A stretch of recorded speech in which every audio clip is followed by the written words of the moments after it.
नमस्कार, news India देख रहे हैं पर आपके साथ मैं हूं सुरभि तिवारी। वक्त हो चला राजधानी एक्सप्रेस बुलेटिन का।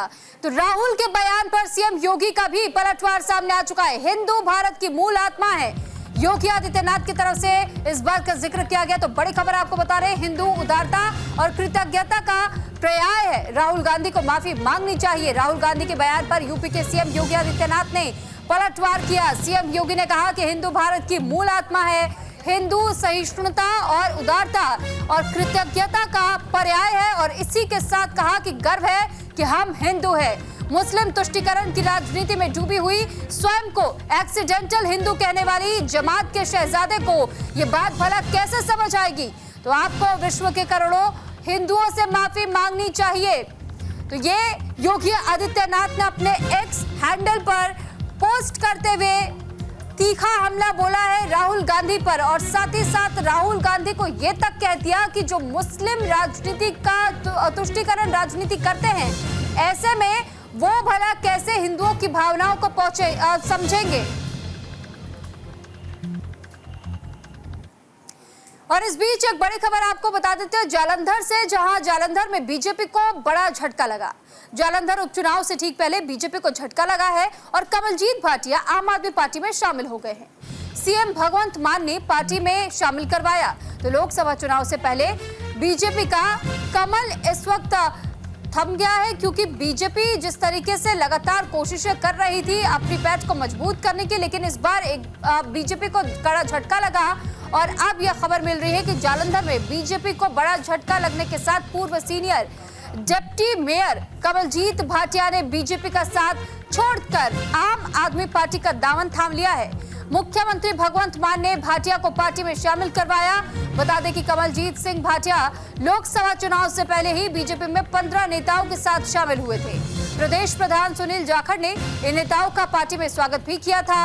और पहले कमलजीत भाटिया आम आदमी पार्टी में ही थे, लेकिन चुनाव से कुछ दिन पहले ही बीजेपी से हाथ मिला लिया था, और अब वापस से उनकी आप में घर वापसी हो गई है। तो आम आदमी पार्टी में एक बार फिर से वापसी की है कमलजीत सिंह भाटिया ने, और साथ ही भगवंत मान के साथ में उनकी तस्वीर भी सामने आ चुकी है। सबसे पहले आम आदमी पार्टी के साथ ही वो जुड़े, उसके बाद उन्होंने चुनाव से ठीक पहले ही बीजेपी का दामन थाम लिया था, और चुनाव के बीतने के बाद कुछ समय के बाद ही उन्होंने इंतजार न करते हुए आम आदमी पार्टी में एक बार फिर से घर वापसी कर ली है।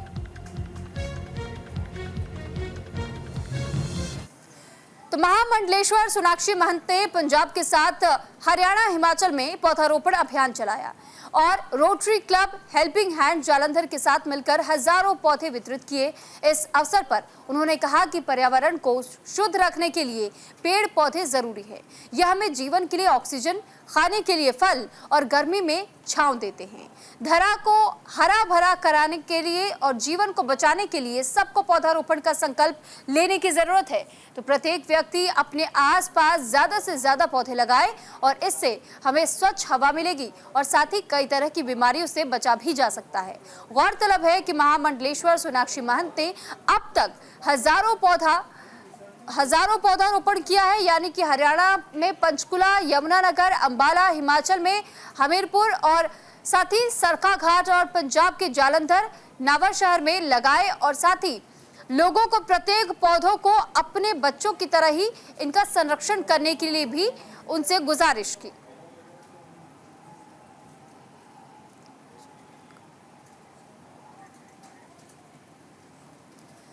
तो अकाली दल के एक विद्रोही समूह ने अकाल तख्त साहिब जत्थेदार को ज्ञापन सौंपा, जिसमें कि अकाली दल सरकार के कार्यकाल के दौरान हुई कई घटनाओं के लिए माफी मांगी। इन घटनाओं में डेरा सच्चा सौदा राम रहीम का सलाबपुरा मामला और श्री गुरु ग्रंथ साहिब की बेअदबी का मामला, बहबल कला और बरगारी का मामला शामिल है।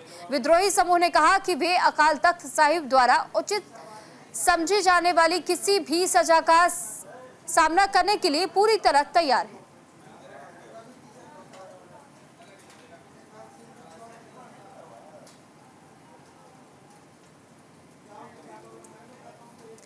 पंजाब के समूह सरकारी, प्राइवेट और एडेड साथ ही मान्यता प्राप्त स्कूल आज से पुनः खुल गए हैं, यानी कि दोबारा इनको खोला जा रहा है। और पंजाब सरकार ने राज्य में 21 मई से 30 जून तक गर्मियों की छुट्टियों के कारण बंद कर दिया था। स्कूल अपने निर्धारित समय सुबह 8 से दोपहर 2 बजे तक के लिए खुलेंगे। पहले दिन स्कूल आए बच्चों के चेहरे पर काफी खुशी थी और शिक्षक भी काफी उत्साहित थे। इस मौके पर स्कूल के प्रशासनिक अधिकारियों ने कहा कि गर्मी के कारण जो छुट्टियां दी गई थी, मई महीने में ही पारा 48 डिग्री होते देख करके बच्चों की सेहत के मद्देनजर सभी स्कूलों में 30 जून तक के लिए अवकाश कर दिया गया था। और इसी आदेश के तहत में अब दोबारा से स्कूल को खोला जा रहा है।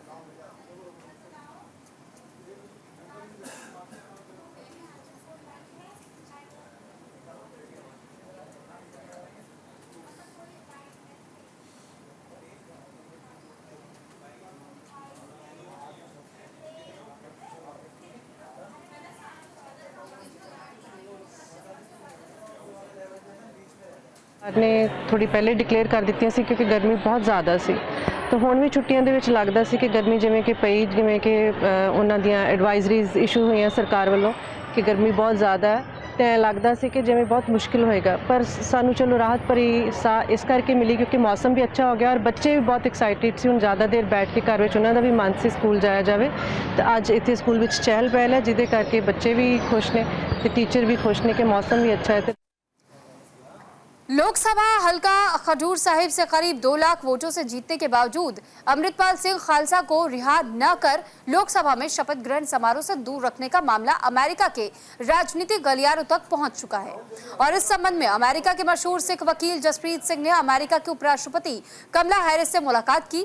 जाने माने सिख वकील जसप्रीत सिंह ने कहा कि उनकी मुलाकात को काफी सकारात्मक प्रतिक्रिया भी मिली है और ये बैठक कमला हैरिस द्वारा दिए गए समय के अनुसार कैलिफोर्निया के लॉस एंजलिस शहर में की गई, जो कि करीब 1 घंटे तक चली।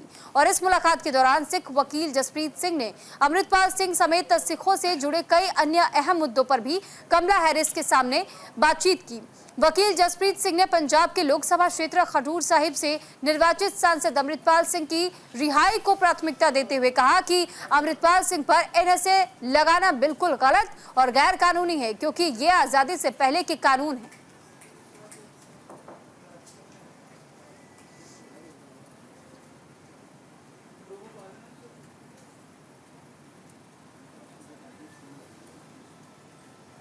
हरियाणा में आज से लागू हुए 3 नए कानून और 3 नए कानूनों को लेकर के जागरूक अभियान भी चलाया गया। तो यमुनानगर में चलाया जा रहा है जागरूक अभियान। शुरुआत में लोगों को समझने में काफी दिक्कतों का सामना जरूर करना पड़ रहा है और पुलिस अधिकारियों कर्मियों को भी इसका प्रशिक्षण दिया जा रहा है। हरियाणा सहित देश भर में 1 जुलाई यानी कि आज से 3 नए आपराधिक कानून लागू हो चुके हैं। इसके लिए 20,000 से अधिक पुलिस कर्मचारियों और अधिकारियों को प्रशिक्षण दिया गया है और साथ ही वर्चुअल कोर्ट के लिए जेलों और न्यायालय परिसरों में 139 वीडियो कॉन्फ्रेंसिंग सिस्टम स्थापित किए गए। इसके तहत गंभीर अपराधों में सजा काट रहे कैदियों की अब वीडियो कॉन्फ्रेंसिंग से पेशी कराई जाएगी। नए कानूनों को लेकर न्यायपालिका, पुलिस और अभियोजन विभाग के अधिकारियों को व्यापक प्रशिक्षण दिया गया है। हरियाणा के डीजीपी शत्रुजीत कपूर ने बताया कि नए कानूनों के प्रति आम जन को जागरूक करने के लिए सभी थानों में कार्यक्रम का आयोजन किया जाएगा। नए कानूनों में दंड की बजाय न्याय पर फोकस किया गया है।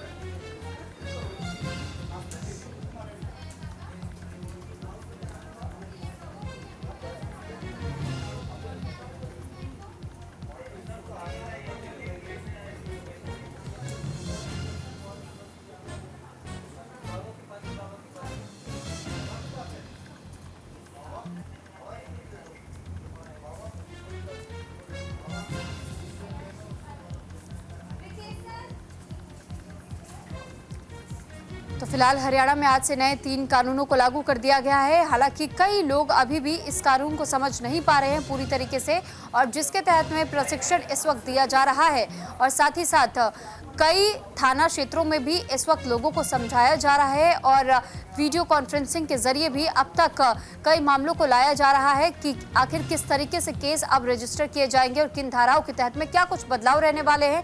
तो ऐसे में जो लोगों को दिक्कतों का सामना इस वक्त इन कानूनों को समझने में करना पड़ रहा है, ऐसे में उनके लिए भी व्यवस्था की जा रही है और उनके लिए भी दोबारा से कोशिशें की जा रही हैं पुलिस प्रशासन की तरफ से भी।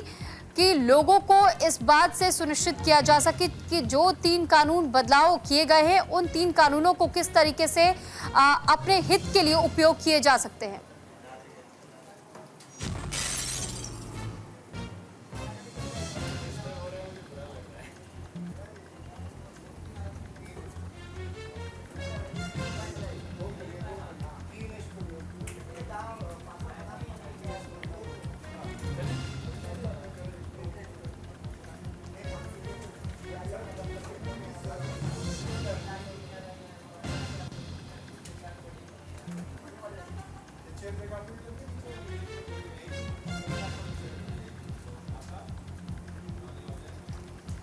तो फिलहाल 3 नए कानून को लेकर के जागरूक अभियान हरियाणा में चलाया जा रहा है और उसी की तस्वीरें भी हम आपको दिखा रहे हैं कि किस तरीके से इस वक्त जगह जगह पर पुलिस अधिकारियों और कर्मचारियों को भी लगातार प्रशिक्षण दिया जा रहा है और इसी प्रशिक्षण के तहत में ये लोगों को समझाने की कोशिश की जा रही है कि कैसे इन 3 कानूनों में बदलाव किए गए।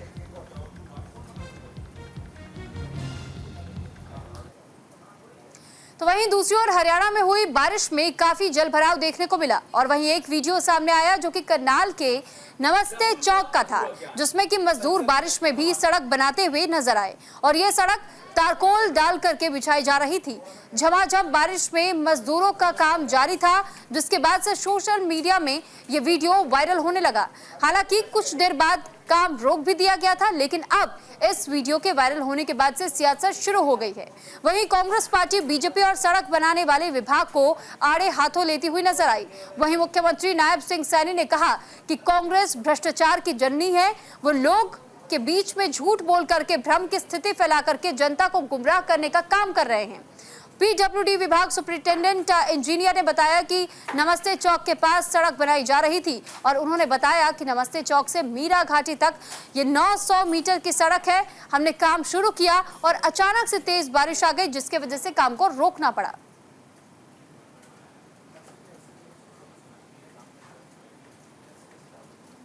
कांग्रेस भ्रष्टाचार की जननी है और कांग्रेस बगैर भ्रष्टाचार के कहीं उनको दिखाई नहीं देता कुछ भी।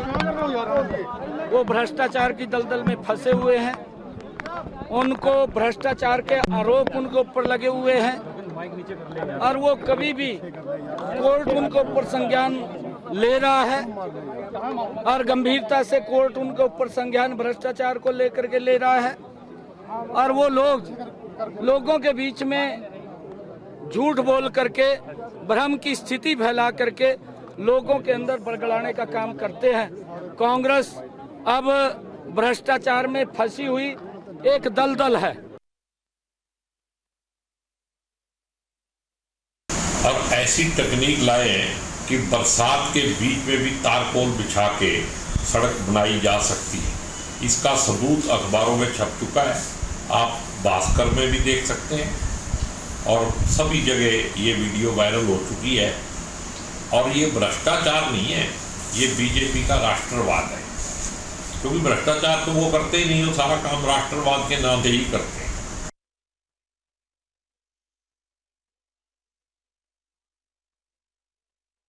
बारिश में कभी कोई सड़क बनती है? जितना सामान लगाओगे वो सारा वेस्ट होगा। बर्डन किससे पड़ रहा है? बर्डन पड़ेगा ये सारा आम जनता पे। आम जनता के टैक्स का पैसा से वसूला जा रहा है। बिल्कुल काम नहीं रोका, अभी भी चल रहा है। देखो कितना पानी ये सारा खराब हो चुकी है। ये जो पैसे की वेस्टेज हो रही है, आम जनता के पैसे का नुकसान हो रहा है। ये तो प्रशासन को देखना चाहिए कि क्या हो रहा है। प्रशासन ने कोई एक्शन नहीं लेती नहीं। ये बरसात में सर कैसे चलेगी सर? जब तक पानी नहीं निकलेगा तब नहीं बनाने चाहिए। जैसे ठेकेदार सड़क को बनाते हैं, अब इस देखते हुए अगर सड़क इस माहौल में बनाएगी तो कैसे चल पाएगी? वो महीना भर भी नहीं चलेगी सर वो। तो हमसे तो जैसे ये सूखने के बाद ही बनानी चाहिए थी, तो ये गलत है। बारिश में बना रहे हैं, ये बरसात में बना रहे हैं। देखो ना आपके सामने देखो बरसातें बनी हुई है। तो हरियाणा में मानसून ने दस्तक दे दी है और हरियाणा के कई जिलों में भारी बारिश हो रही है। यमुनानगर में तेज हवाओं के साथ आंधी चली, तो इससे लोगों को गर्मी से तो राहत जरूर मिली, लेकिन यमुनानगर के सबसे पॉश इलाके में हुडा सेक्टर 17 के लोगों के लिए तूफान दहशत बनकर के आया। आंधियों और तूफान से 40 साल पुराने पेड़ उखड़ करके खड़ी कार पर और दीवार पर जा गिरी, जिससे कि कार पूरी तरह क्षतिग्रस्त हो गई। और इस घटना से हुडा सेक्टर 17 के लोगों में काफी ज्यादा रोष भी है। उन्होंने बताया कि ये पेड़ 40 साल पुराने हैं और इन पेड़ों में दीमक लग चुकी है। कई बार प्रशासन से इन पेड़ों की ट्रिमिंग के लिए हम चक्कर काट चुके हैं। यहां तक कि हरियाणा के पर्यावरण मंत्री कंवरपाल गुर्जर को भी बता चुके हैं, इस बात की जानकारी साझा की जा चुकी है, लेकिन कोई संज्ञान अब तक इस मामले में नहीं लिया गया है।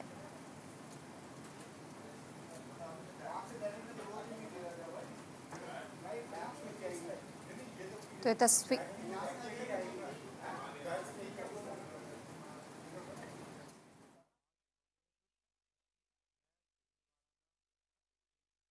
हरियाणा के हुडा सेक्टर 17 की आप देख रहे हैं, जहां पर आंधी और तूफान की वजह से जिस दौरान ये पेड़ गिरा तो वहां खड़ी गाड़ियां क्षतिग्रस्त हुई। वहीं लोगों में खासा नाराजगी रही और साथ ही उनके तरफ से इस बात का जिक्र भी किया गया, बताया गया कि कैसे बार बार प्रशासन को इस मामले को लेकर जानकारी देने के बाद भी अब तक इस मामले में प्रशासन की तरफ से कोई संज्ञान नहीं लिया गया है, ना ही इन पेड़ों की ट्रिमिंग करवाई गई, जिस कारण आज लोगों को इन मुसीबतों का सामना करना पड़ रहा है।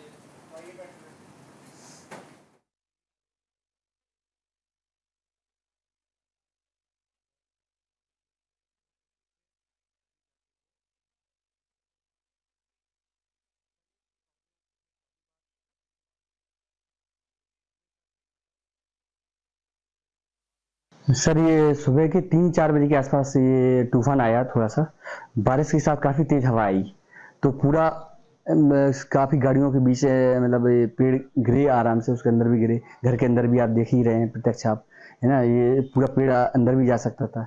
लगभग ये देखिए आप 50,000 के आसपास नुकसान हो गया ये पूरा, और दूसरी गाड़ियों के अंदर ही भी चला गया, मतलब पेड़ पूरा गाड़ियों के अंदर। तो मतलब ये प्रशासन की घोर लापरवाही है। काफ़ी बार शिकायत भी की गई है, आदरणीय मंत्री साहब के पास भी शिकायत लेके गए थे, तो उन्होंने उसको देखा ही नहीं है, इस तरफ मार्गदर्शन ही नहीं किया इस तरफ।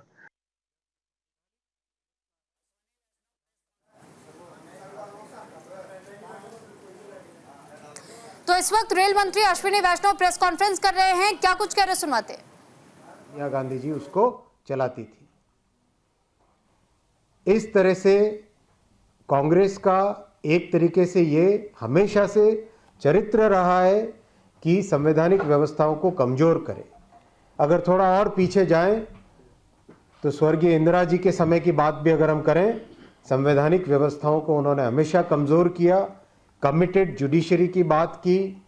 एक तरीके से जितनी संवैधानिक व्यवस्थाएं थी, चाहे पार्लियामेंट हो, जुडिशरी हो, ब्यूरोक्रेसी हो, सबको उन्होंने कमजोर किया। अब जो भारतीय संस्कृति के अनुसार जो व्यवहार होता है उसको राहुल जी कहाँ से समझेंगे? उनको संस्कृति के बारे में जानकारी ही क्या है? आज उन्होंने एक संवैधानिक पद का बहुत बड़ा अपमान किया है। साथियों, तीसरी जो बहुत भ्रामक बात कहने की कोशिश की श्री राहुल गांधी ने, अयोध्या में कॉम्पेंसेशन की बात। अयोध्या में कॉम्पेंसेशन के बारे में ऑलरेडी प्रदेश सरकार ने, प्रशासन ने क्लियर आंकड़े दिए हैं जो आप सबके सामने हैं। 1253 करोड़ रुपए का कॉम्पेंसेशन जहां जहां करीब 4,215 शॉपकीपर्स जो अफेक्ट हुए उनको दिए जा चुके हैं। इसके अलावा भी रीलोकेशन किया गया है। शॉप्स को वापस किस तरह से ठीक किया जाए उसमें भी प्रशासन ने और जन भागीदारी के साथ काम किया है। मैं जो सबसे चिंताजनक विषय है, जो सबसे गंभीर विषय है, अब उस पर आता हूं। आज राहुल गांधी ने संपूर्ण हिंदू समाज को हिंसक बताया है, असत्यवादी बताया है, घोर अपमान किया है हिंदू समाज का। और ये पहली बार नहीं है, ये कांग्रेस की पुरानी पद्धति है। 2010 में तत्कालीन गृह मंत्री श्री पी चिदम्बरम ने हिंदुओं को आतंकवादी कहा था। 2013 में तत्कालीन गृह मंत्री, पूर्व गृह मंत्री सुशील शिंदे जी ने हिंदुओं को फिर से आतंकवादी कहा था। 2021 में राहुल जी ने कहा था हिंदुत्ववादियों को देश से बाहर निकाल देना चाहिए। और आज संपूर्ण हिंदू समाज को हिंसक कहा, असत्यवादी कहा। ये राजनीति की एक ऐसी परिस्थिति श्री राहुल गांधी ने आज लीडर ऑफ ऑपोजिशन के पद की गरिमा को इतना नीचा किया है, इतना कमजोर किया है और राजनीति को एक ऐसे लेवल पे लेके गए हैं जो कि निंदनीय है। संपूर्ण देश श्री राहुल गांधी के इस बयान से दुखी है और इस बयान की जितनी निंदा की जाए उतनी कम है। हिंदुओं को हिंसक बताना, हिंदुओं को असत्यवादी बताना, पार्लियामेंट के डिबेट के दौरान ईश्वर के चित्रों को सामने रखना, राजनीति को उससे जोड़ना, एक ऐसा लेवल डिबेट का ये किसी भी तरीके से एलओपी को शोभा नहीं देता। कुछ जोड़ो।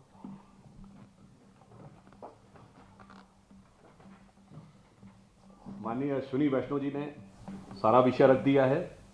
मैं इसमें सिर्फ 2 पॉइंट ऐड करना चाहता हूं। राहुल गांधी जी ने आज, अभी इन्होंने जिस तथ्य का उल्लेख किया, मैं एक फैक्ट और बता देना चाहता हूं कि 20 जनवरी 2013 को तत्कालीन गृह मंत्री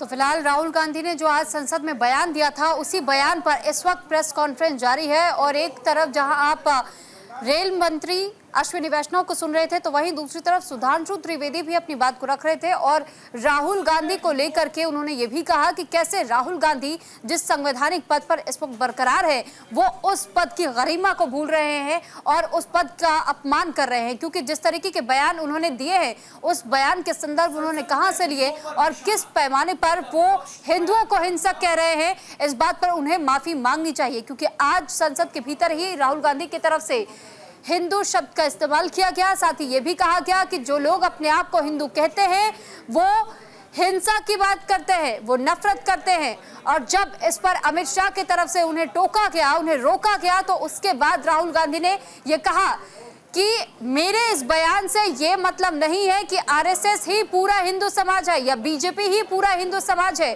तो एक और उन्होंने उसे कहीं ना कहीं डैमेज कंट्रोल करने की कोशिश जरूर की, लेकिन अब सत्ता पक्ष की तरफ से राहुल गांधी के दिए गए इस बयान को लेकर के लगातार राहुल गांधी को घेरने का काम किया जा रहा है।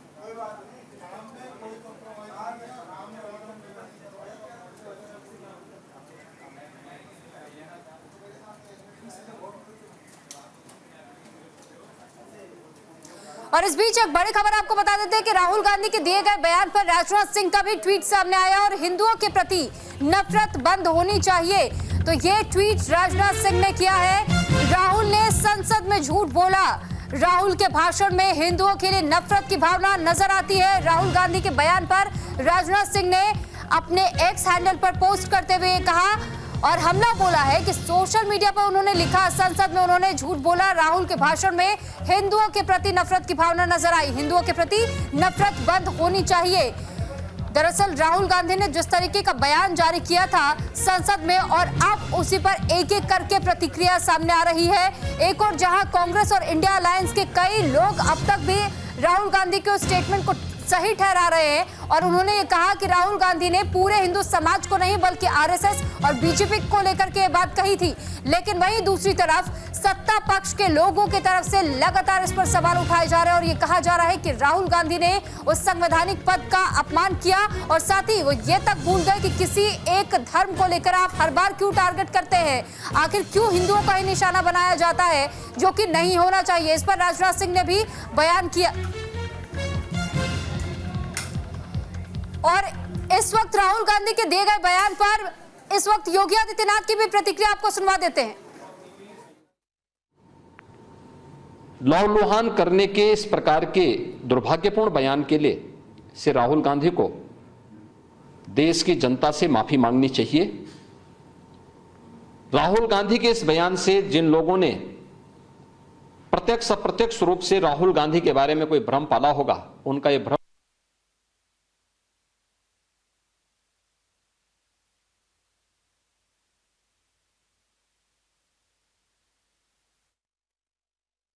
बुद्धि का व्यक्ति ही इस प्रकार की बचकाना बयानबाजी करेगा। उन्होंने कहा कि अयोध्या का नाम लिया और उनका अयोध्या में जिस तरीके से विकास के नाम पर लोगों का यहाँ तोड़फोड़ की गई, अतिक्रमण किया गया, उनको मुआवजा नहीं दिया। आप किस तरीके से देखते हैं, कितना सत्य से परे है उनका? देखिए,